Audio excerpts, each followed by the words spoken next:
Olá, tudo bem com você? Seja muito bem-vinda, muito bem-vindo a este que é mais do que um canal, é um verdadeiro projeto de vida, a Bíblia em resumo. Eu sou Maurício Queco e desde a minha infância, desde a minha juventude, eu tenho uma aproximação muito grande com o mundo cristão em especial e, claro, com a Bíblia Sagrada. Por mais que este canal não tenha o objetivo de trazer doutrinas católicas ou protestantes ou de outras religiões em específico, nosso foco principal aqui, nosso grande objetivo, é trazer um entendimento, um conhecimento bíblico que possa ajudar você a compreender melhor o livro sagrado. Muitas vezes a Bíblia ela é interpretada, ela é apresentada de formas tão robustas, né? Com interpretações às vezes tão aprofundadas, que aquela leitura mais simples, mais prática, mais óbvia, ela acaba ficando de lado. Então esse é o nosso objetivo. Não é deixar de lado a leitura da Bíblia, ao contrário. É fazer com que você possa sim fazer a leitura da Bíblia, mas tendo um apoio que te possa orientar e te trazer algumas informações muito práticas e objetivas. Seja você cristão, seja você não cristão, independente de qual seja a sua opção religiosa, ou até mesmo se você não tiver uma opção religiosa, esse canal é feito para todos. Aqui a gente não tem como objetivo doutrinar ninguém, converter ninguém, ao contrário. O grande objetivo é apenas e tão somente compartilhar as informações bíblicas de uma forma neutra, de uma forma simples e muito objetiva. Eu peço então nesse momento que você se inscreva no nosso canal, ative a sineta de notificações e compartilhe esse vídeo com seus amigos, com as pessoas que você gosta, e assim a gente consegue disseminar ainda mais esse conteúdo tão valioso. Caso você esteja iniciando a experiência no nosso canal por este vídeo, eu recomendo que você vá lá no vídeo 0, Conceitos e Origens, e você vai compreender que a nossa playlist é uma sequência. A gente apresenta todos os livros bíblicos numa sequência muito prática, iniciando pelo vídeo 0, Conceitos e Origens, e, claro, seguindo ali a sequência bíblica da maneira como ela é. E o último convite que eu faço antes da gente iniciar o conteúdo desse vídeo é para que você dê uma olhadinha. Logo abaixo ao vídeo, aqui na descrição, você tem 2 links. Nós temos um livro da Bíblia em resumo, que é um livro que foi escrito ao longo de quase 7 anos de estudo que foi desenvolvido para que a gente tivesse esse material hoje para compartilhar com você. Então, por que nós temos 2 links? Você pode baixar o livro gratuitamente, sem problema algum. Você baixa em PDF no seu computador, no seu celular, no tablet, onde você achar melhor. E claro, se você quiser contribuir com o nosso projeto, você tem um link também para comprar o livro. Tá? Então você está vendo aí que na verdade a gente oferece o livro gratuitamente e aquelas pessoas que querem ajudar o nosso programa, o nosso projeto, pode fazer a aquisição desse livro, vai chegar aí na sua casa. O grande objetivo desse projeto, com a venda do livro, é fazer com que o conteúdo bíblico chegue cada vez a mais pessoas, a mais e mais longe, a mais famílias, e também a gente utiliza a parte dos lucros para poder fazer auxílio de instituições que necessitam na região aqui onde eu moro, que é Cotia, na Grande São Paulo. Então, esses são os recadinhos e agora a gente vai para o conteúdo deste vídeo. Vamos lá? Bom, então iniciamos nesse momento uma abordagem bastante intensa, complexa, longa, mas muito prazerosa sobre o livro de Isaías, a profecia de Isaías. E você vai ver que por mais que ele tenha o nome do grande profeta Isaías, não necessariamente foi ele que escreveu tudo. A gente vai conferir no momento certo essas informações. Como vocês sabem, estou colocando aí na tela para vocês, sempre que a gente faz uma mudança de grupo ou subgrupo na estrutura bíblica, eu apresento aqui tudo isso para que a gente compreenda onde estamos nessa caminhada. Então, como você pode ver, a gente deixa os livros sapienciais dentro ainda do nosso querido Antigo Testamento e a gente entra agora no último dos grupos literários do Antigo Testamento, que é um grande grupo chamado Livros Proféticos. A gente está vendo aí, são 18 livros proféticos que estão distribuídos mais ou menos, aí, vamos colocar aqui, em 3 subgrupos. Por que mais ou menos? Porque a gente tem Lamentações e Baruque que não tem uma classificação específica. Eles ficam ali do ladinho de Jeremias, né? Mas eles não têm uma classificação específica. Então, o que são os livros proféticos? Como o próprio nome sugere, eles são livros daqueles personagens que atuaram como grandes profetas de Javé, especialmente num período ali que vai dos reis até quase a vinda de Jesus. Então é um período muito longo, né? São séculos e séculos de atuação profética. Algo bastante interessante é que esses livros proféticos, em especial, se dividem em profetas maiores e menores, não pela importância desses profetas, desses homens, em absoluto que não, apenas pelo tamanho das suas obras, pelo tamanho das suas escritas, né? Então, se a gente pega, por exemplo, Isaías, são mais de 60 capítulos, Jeremias, são mais de 50 capítulos. Então, a gente tem 4 profetas maiores, porque tem livros grandes, e a gente tem 12 profetas menores, ok? Que são livros ali que vão de 1, 2, até no máximo uns 4, 5, 6 capítulos, né? São livros bem pequenos. E aí a gente tem Lamentações e Baruque como livros anexos ali do livro de Jeremias. São livros independentes, mas eles ficam ali do ladinho de Jeremias, vocês vão entender o porquê no momento devido. Por que o profeta recebe esse nome?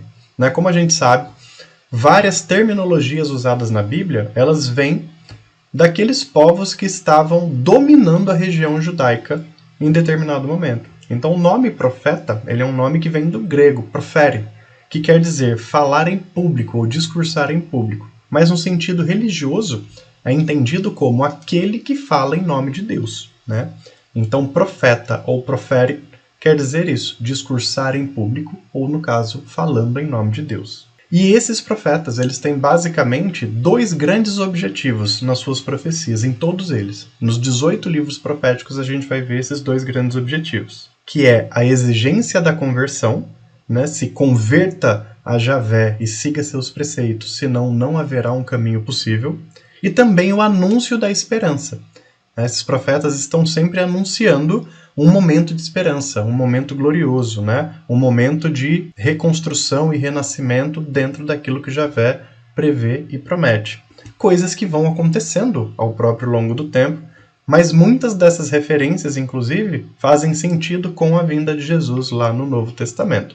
Então esses são os 2 grandes objetivos dos livros proféticos: conversão e anúncio da esperança. E algo bastante interessante, que vai fazer muito sentido com explicações que a gente apresentou em vídeos anteriores, é que a maior parte das ações proféticas aconteceram quando os reinos estavam divididos. Lembra lá da história de Reis, que a gente, após Salomão, a gente tem a ideia, o entendimento de que ficou o reino de Israel em cima, com a capital em Samaria, e o reino de Judá embaixo, com a capital em Jerusalém.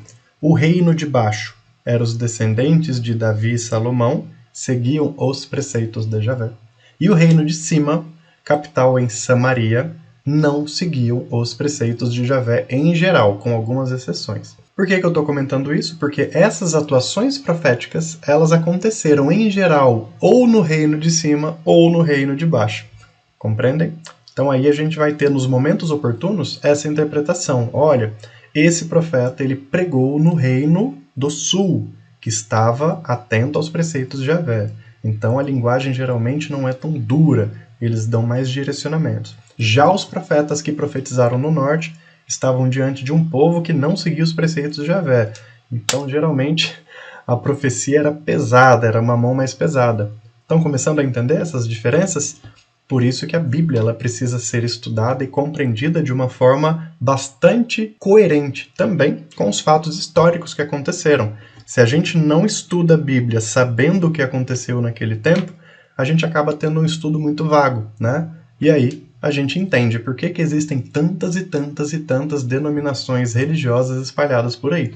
Cada uma vai interpretando a sua maneira e vai tirando do contexto bíblico aquilo que lhe é mais adequado, né? Então, nosso objetivo aqui não é fazer esse tipo de indicações ou de análise, nosso objetivo é tão somente apresentar os relatos bíblicos. E é isso que os profetas nos apresentam.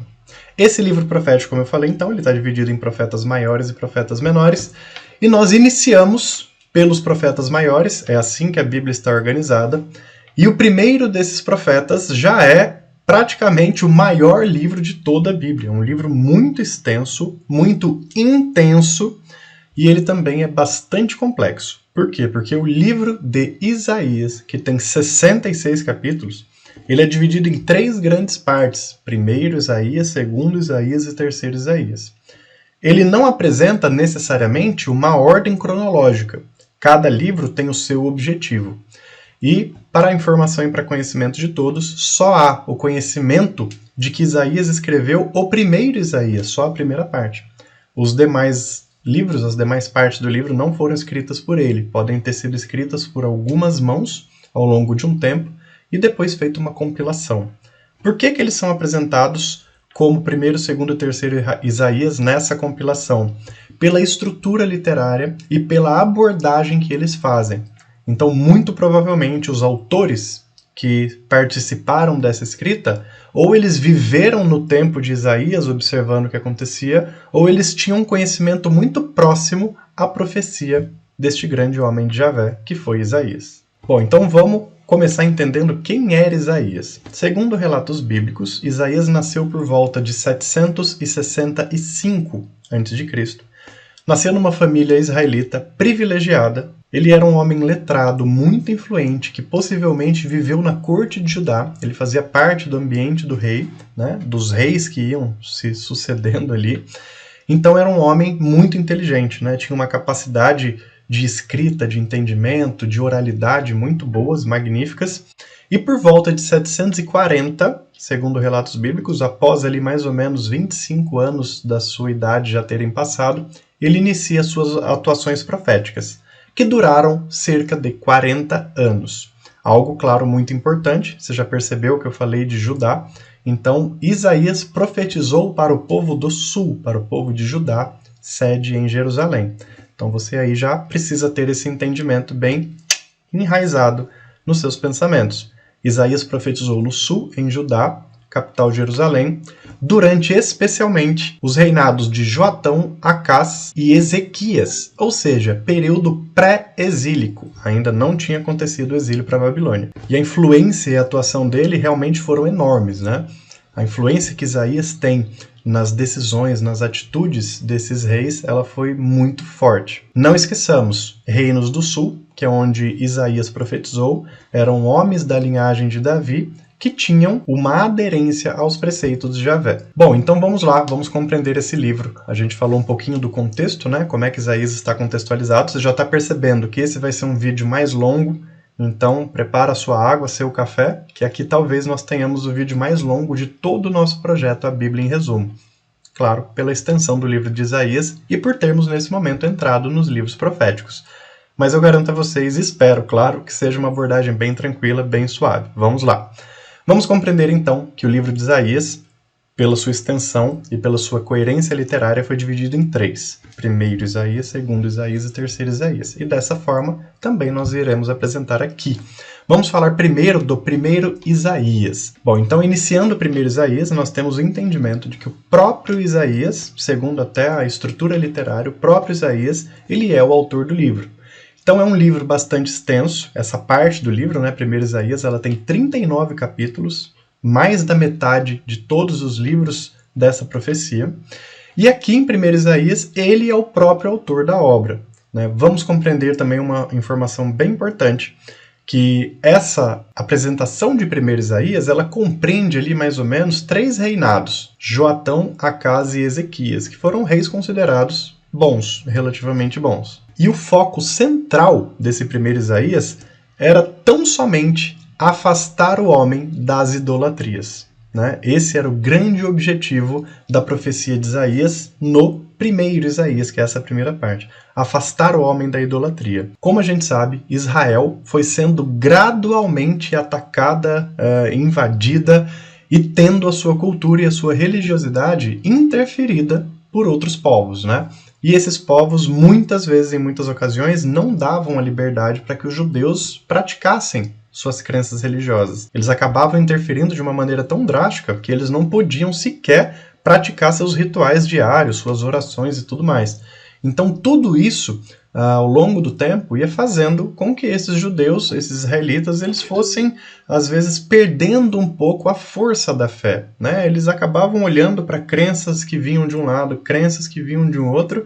E imagina, na cabeça dessas pessoas, às vezes não por maldade, mas até mesmo pela ignorância e pelo pouco conhecimento que tinham na sua vida rotineira, eles acabavam se entregando a outros deuses, a outras idolatrias. Motivo pelo qual a profecia de Isaías ela foi tão enfática nessa primeira parte. Afastar a idolatria e manter Deus Javé como único Deus fonte de toda a salvação e de toda a criação. Essa parte ela é tão longa, né? Essa primeira parte da profecia de Isaías ela é tão longa, são 39 capítulos, que o livro sugere uma subdivisão, né? São subcapítulos, são 7 subcapítulos apresentados para que se possa compreender a apresentação de Isaías, primeiro Isaías. Então vamos agora conhecer esses 7 subcapítulos, vamos lá? Então o primeiro nos apresenta corrupção de um povo.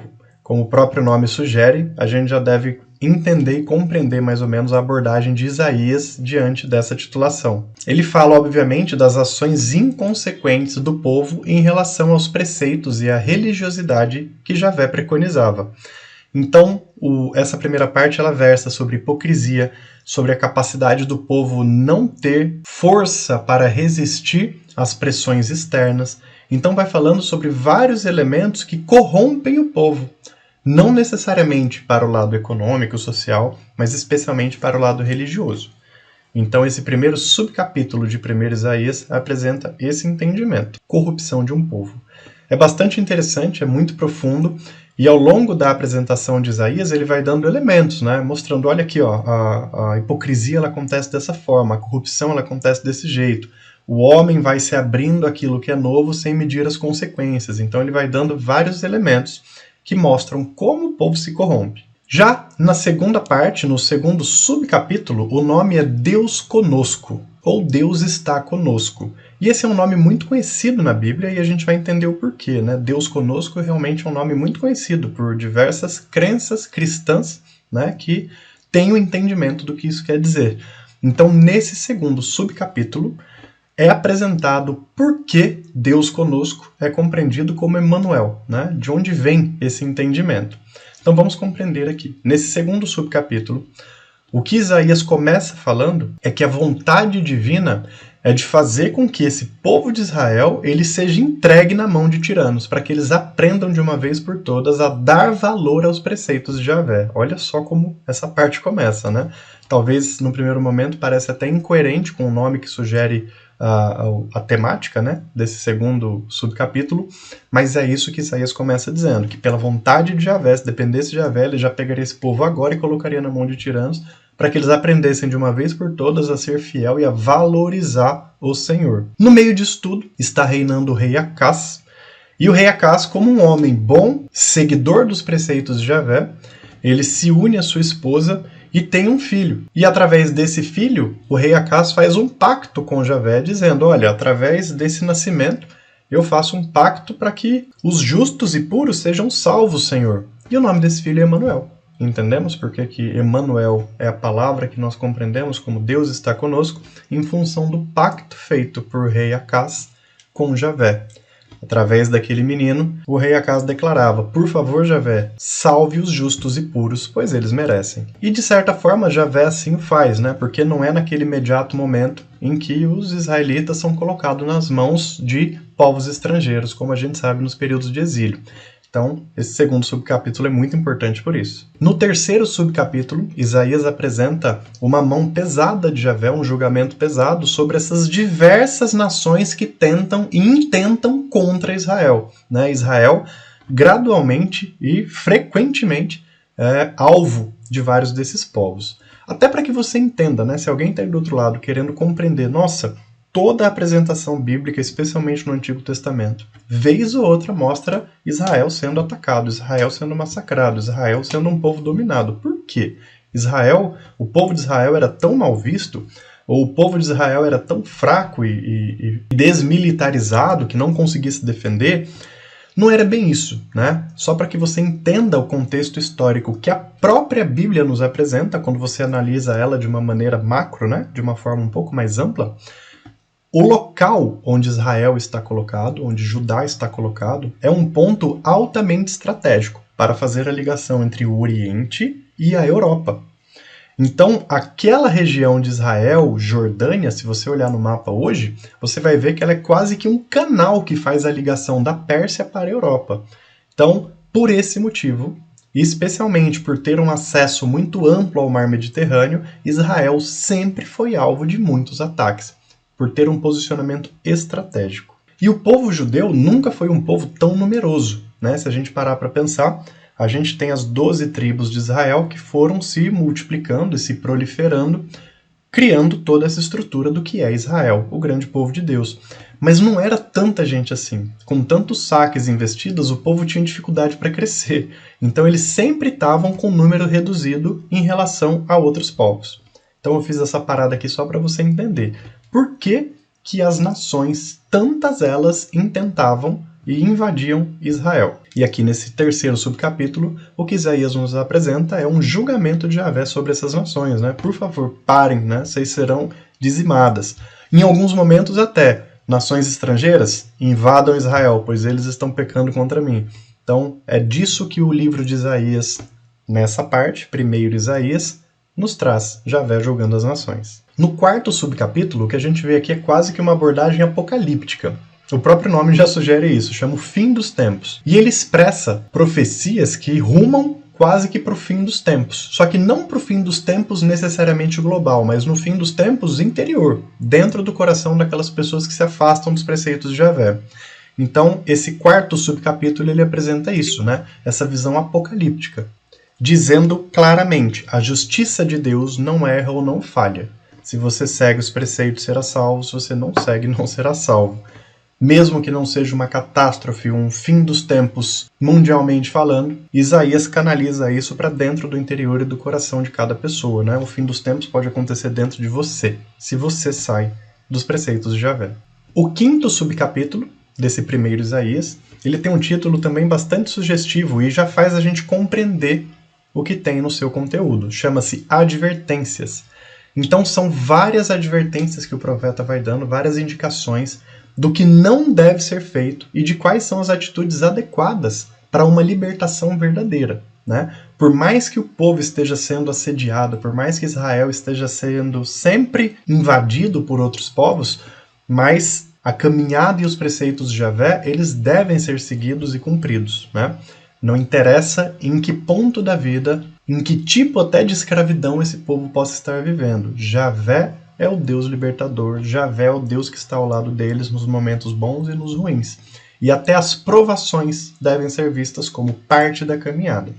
Então, nessa parte aqui, nesse momento, o que Isaías faz é basicamente dar uma série de advertências e orientações para que esse povo evite o desvio ao caminho. E no sexto subcapítulo, a gente tem quase que uma sequência lógica até dessas advertências. O sexto subcapítulo ele é chamado de Julgamento e Salvação, onde Isaías, através ali da sua atuação profética, ele reforça as promessas de Deus quanto aos justos, falando que a condenação aos opressores, ímpios e injustos, ela acontecerá, que é para o povo ter confiança em relação a isso. Por isso que ela chama julgamento e salvação. Aqueles que fizeram algo errado, aqueles que oprimiram, aqueles que foram ímpios, eles serão julgados com a mão pesada de Javé. Aqueles que não serão salvos, julgamento e salvação. Aquele que tem o direito, que segue os preceitos, ele terá sua retidão e a sua vida garantida. Aqueles que não serão julgados por Javé de acordo com a sua capacidade de decisão divina. No sétimo e último subcapítulo desse primeiro Isaías, o que a gente tem é algo que é até bastante necessário, né? Você vê que é um livro completo, bastante complexo, muito intenso de informações. Então, nesse sétimo subcapítulo do primeiro Isaías, ele faz algo que ele chama de apêndice histórico, né? Ele remonta um pouco da história para explicar os acontecimentos específicos que foram ocorrendo ao longo dessas profecias manifestadas. Então o apêndice histórico ele traz justamente isso. Ele vai voltar lá especialmente no período de atuação de Isaías durante o reinado de Ezequias, em especial, Acás e Ezequias. E aí ele vai ditando, olha, o que aconteceu foi isso, isso e aquilo, por isso que a profecia tal foi preferida, foi nesse momento. Então esse apêndice histórico ele ajuda bastante o leitor a compreender em que pé estava a situação da governança a cada profecia e orientação que ele foi dando. Então é mais que necessário. Quando você lê os apêndices históricos, você chega naquele ponto que faz, né? Mais ou menos assim. E aqui eu estou dividindo com vocês de uma maneira muito mais prática, muito mais simples, nesses breves minutos. O livro de Isaías, para vocês terem uma ideia, eu estudo ele com uma certa profundidade há uns 20 anos, para vocês terem uma ideia. Né? Eu já estudo a Bíblia há bastante tempo, mas de uns 20 anos para cá, eu já li e reli esse livro de Isaías Nas primeiras vezes eu não consegui entender o contexto de tudo, talvez porque eu não tinha um conhecimento mais amplo sobre os outros livros, mas eu confesso para vocês que eu só consegui entender, de fato, o livro de Isaías de uma maneira muito mais profunda depois que eu fui a Israel, depois que eu conheci aquela região. E lá eu pude percorrer e passar por vários pontos e conhecer vários locais onde as coisas aconteceram, né? Então, isso acabou agregando muito entendimento para a Bíblia pura, digamos assim, né? Para que eu fizesse um entendimento puro da Bíblia, do que de fato está escrito na Bíblia, né? Sem tantas interpretações e tal. Porque estando lá e tendo a visão desses pontos específicos onde certas coisas aconteceram, como elas ocorriam, isso facilita um pouco a visão, né? Um dos elementos que é muito interessante quando você vai a Israel e vive ali várias experiências é que tudo é minúsculo, né? Então, não sei que país você mora, você que está aí do outro lado, né? Esse canal, ele está chegando a diversos locais, né? A várias nacionalidades diferentes, mas eu moro no Brasil, que é um país enorme. E Israel inteiro, toda a região, na verdade não é nem Israel inteiro, a região onde Isaías profetizou, ela é basicamente menor do que a grande São Paulo onde eu moro aqui. Ela é um pouco maior só do que isso. Então não é tão grande assim, né? Os deslocamentos eram longos e tudo porque eles iam a pé, ou no máximo em jumentos, ou em algum outro tipo de carruagem que eles pudessem ter. Mas basicamente tudo é muito pequeno, tudo era muito próximo, por isso tantas batalhas, por isso tantas guerras, né? Porque eles estavam quase que colados um no outro. Um povo para o outro era dividido às vezes por uma ou duas colinas. Isso tudo me ajudou a entender bastante, e aqui eu estou dividindo com vocês para que vocês também tenham esse entendimento, né? Aqueles que não conhecem em loco, todo o local onde a profecia aconteceu, tudo é muito pequeno. Por isso tantas guerras, tantas andanças, tantas idas e vindas, tantos saques, tantas invasões. É tudo bem pequeno. E Israel é praticamente um corredor, né? Que liga o Oceano Índico até a Europa e o Mediterrâneo. E com esse apêndice histórico, então, e essa contextualização prática que eu estou dividindo com vocês, encerra-se primeiro Isaías. E eu falei para vocês que pela extensão do livro seria um vídeo um pouco mais longo, e assim é. Espero que vocês estejam se agradando aqui da apresentação. Então a gente inicia nesse momento segundo Isaías. E eu já começo apresentando para vocês que a escrita foi feita por um profeta anônimo, tá? Não se tem um conhecimento, não se sabe de onde surgiu, quem foi o autor propriamente dito de segundo Isaías, dessa parte da profecia. Ele é chamado apenas de segundo Isaías. E a profecia de segundo Isaías, ela versa não mais sobre o pré-exílio, mas já fala sobre o final do exílio. E alguém pode estar se perguntando, mas Maurício, por que na mesma obra intitulada Isaías, você está falando do pré-exílio e do pós-exílio, sendo que são períodos relativamente longos, né? Não foi o mesmo profeta. Porque a abordagem, as temáticas e a visão profética é a mesma de Isaías, né? Por mais que seja um outro autor, ele pode ter vivido próximo na realidade de Isaías, ele pode ter conhecido a visão e as profecias desse grande homem, e claro, dado continuidade às escritas, fazendo relatos muito coerentes, que é o que a gente vai ver daqui para frente. Então, basicamente, nesse segundo Isaías, é uma parte não tão longa quanto a primeira, claro, né? Vocês viram lá que a primeira Isaías são 39 capítulos, é bem grande. Então aqui a gente tem esse pós-exílio. O que é importante a gente entender e quais são os principais relatos que ele nos passa. O que aconteceu no pós-exílio da Babilônia foi, de fato, uma grande dispersão de judeus. Alguns chamam até, e no próprio livro é citado esse nome, o Novo Êxodo. Lembra do primeiro Êxodo, que foi a libertação dos hebreus das garras egípcias?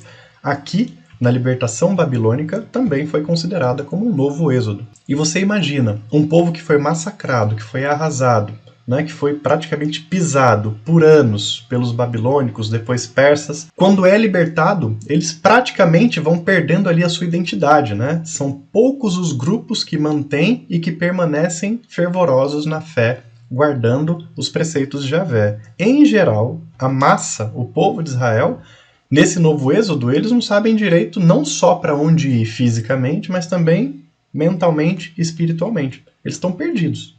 E a profecia justamente pega nesses pontos. Tenta trazer o entendimento para esse povo de que o único Deus é Javé, e que por mais que eles não tenham praticado e não estejam praticando os preceitos de Javé, Javé não deixa de ser o único Deus. Javé é o único Criador e Salvador, é o fundador de todo aquele povo. Então a profecia ela é muito enfática nisso. Ela tenta fazer esse resgate, né?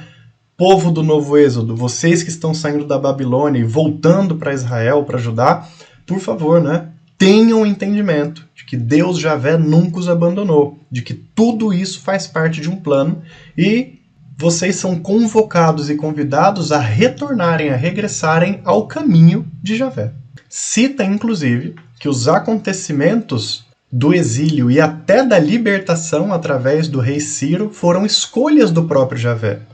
Né? Num momento, às vezes, o povo pode até ficar revoltado com isso, mas como assim? Pela vontade de Javé a gente foi exilado e agora pela vontade de Javé a gente volta? E, de fato, este é o entendimento bíblico mesmo. Né? Quando a gente pega o Antigo Testamento e vai compreendendo, em inúmeras passagens, Javé, Deus, ele manifesta. Quando houver um erro e infidelidade do povo, este será conduzido a uma penitência, mesmo que sofra por anos. E quando aprenderem, voltam para a Terra Prometida. E isso aconteceu num vai e vem. Até mesmo por isso que esse novo êxodo, como ele é chamado, ele é comparado ao primeiro êxodo, que é o do Egito, né? Onde a profecia traz em algum momento, explica pra gente, que o profeta diz ali, né? Olha, da mesma forma que Javé condenou-os à prisão e ao exílio egípcio, também fez isso na Babilônia, para vocês saberem. Então não façam de novo. E é por esse motivo que o povo judeu era tão temeroso de novos avanços e novas investidas.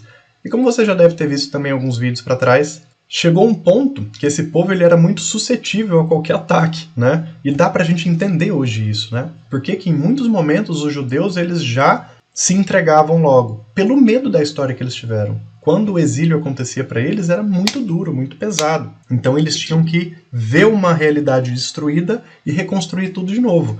E isso foi acontecendo geração após geração, geração após geração. E aqui no segundo livro de Isaías, o autor tenta dar um chacoalhão para esse povo e falar, tá vendo? Tudo isso que aconteceu, primeiro êxodo, o novo êxodo agora, tudo que está acontecendo, culpa da ausência de seguimento aos preceitos de Javé. Então, povo, por favor, andem na linha de acordo com o que Deus nos pede, para que a gente não passe mais por isso. E olha só que interessante, talvez o ponto alto desse segundo livro de Isaías, a segunda parte, né, da profecia, bem no final dela, traz ali um relato sobre a vinda de um Salvador, sobre a vinda daquele que seria em Jerusalém o palco de uma reconstrução da identidade judaica. Seria aquele que através do exílio, morte e salvação, salvaria os judeus. Para os cristãos, essa referência muito claramente é direcionada ao próprio Jesus. Então, a profecia de Isaías ela faz uma ligação com a vinda de Jesus, especialmente aqui, no final de 2 Isaías, quando essa profecia é apresentada. E é bem interessante porque vai se dando detalhes de muitas coisas que de fato aconteceram. Do martírio, da morte, de toda a participação daquelas pessoas, de tudo que de fato aconteceu. Essa profecia ela é aceita pelos cristãos como sendo Jesus, o personagem vivo que fez a profecia ser concretizada, para os cristãos, claro. Para os judeus, não. Para os judeus, eles não creem que Jesus é o personagem que praticou esta profecia. E os judeus ainda aguardam quem é esse enviado, quem é esse grande Messias, também profetizado aqui no livro 2 Isaías, que já tinha sido profetizado lá atrás pela profecia de Natã e que agora aparece novamente. E é por esse motivo que em muitos momentos lá do Novo Testamento, não só Jesus, mas como os seus, eles citam, né, que conforme as Escrituras já diziam, estava se cumprindo o que Javé pedia. Ele falava exatamente desse ponto e da profecia de Natã em especial e de uma outra profecia que a gente vai ver à frente por um outro profeta. Interessante, né? Como as coisas vão se ligando. Então a profecia de Isaías ela tem um peso muito grande por vários motivos. Então vamos lá. Falamos de 1 Isaías, falamos de 2 Isaías, agora vamos para a última parte, que é 3 Isaías. E nessa terceira parte, né, no 3 Isaías, o que a gente tem na verdade é uma coletânea de várias profecias menores que provavelmente foram sendo agrupadas num contexto pós-exílico, falando especialmente dessas pressões culturais e religiosas que os judeus sofreram com toda essa dispersão, né? Que a gente já comentava que 2 Isaías também falou um pouco disso. Então aqui o foco principal é isso. Conforme esse povo vai voltando a Judá e a Jerusalém, eles olham para o lado e estão perdidos. Então, 3 Isaías mostra uma série de profecias que, quando agrupadas, elas ditam essa retomada da espiritualidade do povo de Javé. Ele é entendido até como talvez um manual de reestabelecimento das práticas do dia a dia. para com os preceitos. Olha só que interessante. Então, o terceiro Isaías ele é visto dessa forma, como se fosse um grande guia. Como o povo deveria voltar na sua rotina a fazer as coisas que Javé pede. É como se fosse realmente um guia, uma orientação. Compreendido em alguns momentos como novo céu e nova terra, né? As formas que o povo poderia praticar no seu dia a dia, dadas as novas circunstâncias que eles estavam, para fazer com que a vontade de Deus prevalecesse. Porque você imagina, esse povo sofreu diversas modificações culturais radicais. Eles tiveram modificado a sua estrutura alimentar, sua estrutura familiar. Então, homens de uma descendência, de uma tribo, acabaram casando com mulheres que eram de outros países, de outras nações. Alimentos que eles eram orientados a não consumir, eles só tinham aqueles para comer. Práticas religiosas que eles praticavam, eles não tinham mais um templo para fazer isso e também tinham oferta de outras tantas alternativas. Então, tudo foi muito complicado. E aqui, nessa coletânea de terceiro Isaías, a gente vê essa orientação de como as coisas devem ser feitas novamente. Então, as profecias em geral vão falando de algumas temáticas muito presentes da vida do povo, né? Vão falando sobre a idolatria a outros deuses, sobre questões de paganismo, questões de sexualidade, questões de álcool e drogas, né? Claro, adaptadas àquele tempo, os vícios que se tinha naquele período, mas especialmente da hipocrisia social e religiosa que praticamente se instalou na cultura, no modo sistemático daqueles judeus que retornavam, né? Eles foram para a Pérsia, a Babilônia, e talvez eles viram ali um sistema onde a hipocrisia era a prática mais comum daqueles povos tiranos. Então eles voltam com isso meio que enfiado dentro da mente deles. E agora, através dessas profecias, eles têm ali uma orientação, uma dica de como se livrar dessas coisas e voltar ao caminho reto. Também é tratado de uma forma muito especial a figura de Jerusalém, né? Como sendo a grande mãe, como sendo aquela cidade que reúne e se transforma no grande palco da renovação do povo. Então Jerusalém, ela há muitos anos já havia deixado de ser uma simples cidade e já se transformou na cidade santa. E nesse momento de terceiro Isaías, ela é apresentada de fato como palco da grande reconstrução e da salvação desse povo que estava disperso pelo mundo, especialmente pelo mundo persa-babilônico. Algo interessante que essas profecias apresentam, né, essa coletânea de terceiro Isaías, é que aqui se começa a ver uma abertura para os estrangeiros. Como Jerusalém foi saqueada, invadida e muitos povos passaram por ali, você tinha gente de vários cantos do mundo. Até então, o grupo israelita judaico ele era muito fechado ainda dentro dos seus clãs, dentro das suas tribos. Em terceiro Isaías isso começa a mudar. As profecias começam a abrir um pouco a possibilidade para que esses estrangeiros também olhem para Javé como sendo o seu Deus, tenham em Jerusalém a sua cidade santa e pratiquem em conjunto com os judeus aquela religião, aquelas crenças espirituais tão presentes na vida desse povo. E o livro já vai se encerrando. Vocês estão vendo que é um livro longo, né? Nós estamos aqui há vários minutos falando, mas espero que vocês estejam gostando da abordagem. Então, nesse terceiro Isaías, a gente vai chegando no final com essas profecias falando agora sobre direito e justiça. E por que as profecias vão finalizando com essas temáticas? Para que esse povo que está retornando, que está se restabelecendo, que está tendo que mudar novamente suas percepções sobre cultura, sobre religiosidade, espiritualidade, estão tendo que reconstruir a sua identidade, eles tenham a segurança de que em Javé a justiça e o direito hão de prevalecer. Pois como os próprios profetas afirmam no livro, Deus é justo e a justiça será feita. Então essa é uma frase emblemática do final de Isaías. Deus é justo e a justiça será feita. E o livro vai seguindo aí para sua parte final, repreendendo aqueles imediatistas, né? Aqueles israelitas que falam, tá, mas cadê então a justiça? Eu quero ver ela agora e tudo mais. E aí o livro é concluído com algumas perguntas, né? O povo é indagado por esses profetas sobre algumas coisas e deixa claro o cenário aberto para uma verdadeira renovação do coração dessas pessoas. E essas perguntas, elas ditam basicamente o seguinte: quando foi que Deus não cumpriu sua promessa para você? Em que momento da história Javé deixou de fazer aquilo que ele prometeu a seu povo? Não foi o povo que corrompeu? Ou foi Javé que deixou de fazer a sua parte? E assim, Isaías finaliza. Como um livro maravilhoso, dividido nessas 3 grandes partes que vocês estão acompanhando, e a gente finaliza ele aqui, até pela extensão da nossa abordagem. Se você quiser voltar em alguns pontos desse vídeo, rever, fazer suas anotações, vocês vejam que a gente tem bastante conteúdo aqui para poder dividir todas essas informações com cada um de vocês, tá bom? Faça o convite, como eu sempre digo, se inscreva no nosso canal, ative a sineta de notificação e compartilhe esse vídeo com as pessoas aí que você conhece e que você sabe que vão gostar desse tema.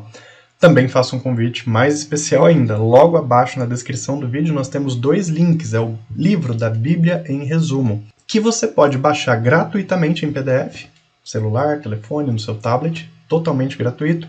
E o mesmo livro, o mesmo conteúdo, se você quiser auxiliar o nosso projeto a chegar cada vez mais longe, a mais famílias, e também auxiliar instituições sociais que nós ajudamos aqui em Cotia, na Grande São Paulo, você pode ir no segundo link e comprar o livro. E aí você vai estar fazendo toda essa ajuda para nós, tá bom? E no próximo vídeo vamos falar sobre Jeremias, ok? Espero vocês. Tchau, tchau!